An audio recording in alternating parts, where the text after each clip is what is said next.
What's up guys, Jarv here back on Planet Destiny. It is Friday, which means Xur is here amongst the crowd. We are on Nessus this week. You'll find us over in the north side of the map, over in the Watcher's Grave. You'll probably find the crowd. He's up in this tree by the Proving Ground Strike. Alright, well it's a bit of an arms day now for Xur, so we're going to go through this as swiftly as we possibly can. We'll start off here as we always do. So this contains a new exotic if you have any remaining to be collected. Otherwise, it provides a random piece of exotic armor, or at least it should. So if you're still seeking those out, you can pick that up. It'll be 97 legendary shards, or you can get an exotic cipher from the second tab with the quest over here.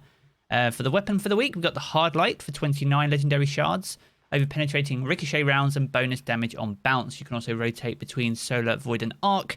And the Hard Light is one of the best 600 RPM autos in the game. So definitely worth picking up if you haven't got that one in the collection. We've got the Graviton Forfeit, 66 stat, aggressively on the hold resilience and intellect there, so not too bad in terms of distribution, I guess. Improved invisibility, a slight buff this season. I think it's an extra 2 seconds invisible, so not absolutely groundbreaking, but if you haven't got a good roll, it's definitely worth adding to that collection. Peregrine Greaves, so you get bonus damage on airborne shoulder charges, You've got a 62 stat, with a fairly even distribution there between recovery and discipline. So far from optimal in terms of roll, but definitely worth getting. One of the strongest PvE pairs of boots available for Titans, so definitely worth picking those up for 23 shards if you don't have them. Then we've got the Controverse Holds. We've got the 64 stat.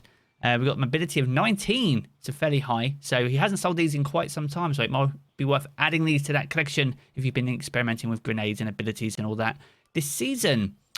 As for the legendary items, we've got the Dire Promise with triple tap and under pressure, so not great. We got the Gnawing Hunger with Subsistence Demolitionist, so that might be worth picking up again for those ability regeneration on the Demolitionist. We got the Feeding Frenzy Headseeker, not too bad on the old Cold Denial there. It's also the unstoppable weapon for this season, or one of them at least, so worth picking up for 50 legendary shards and 1,000 glimmer there.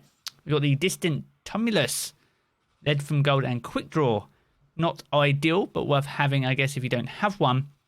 Wishbringer. Full Prep Rampage isn't awful, but it isn't a great shotgun either. So best of both, I guess, or worst of both, however you see it, but might be worth trying out and experimenting this weekend. And then we got the 7th Saw, Zen, Moment, and Elemental Capacitor, which is probably a hard pass on that.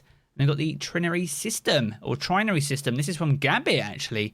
So Quick Draw, Tap the Trigger isn't a bad roll, so with the reworks on fusions, it might be worth picking that one up. So that's a quick look at the weapons. This is the Wings set from Crucible, so we got 62 on the gauntlets there. We've got 48, absolutely awful roll on the chest piece. We've got the class item. The helmet is 63 with a recovery and intellect preference there, so not too bad on the helmet. And then for the boots, you've got 22 on intellect, 16 recovery, and 6 mobility. So you can work with that as a hunter. So it might be worth picking those boots up with powerful friends and masterwork on that. That could be very tasty indeed. So there we go. A good look at Xur. As we know, there's no trials this weekend. Iron Banner is here, so enjoy the rest of that event. Trials will be back next weekend, so be sure to stay stuck to the channel and we'll keep you up to date. If you've enjoyed this video though, be sure to leave a comment and rating down below. And remember to subscribe for more Destiny 2 content. I'm going to jump back into the game as always, guys, and I will catch you all again very soon.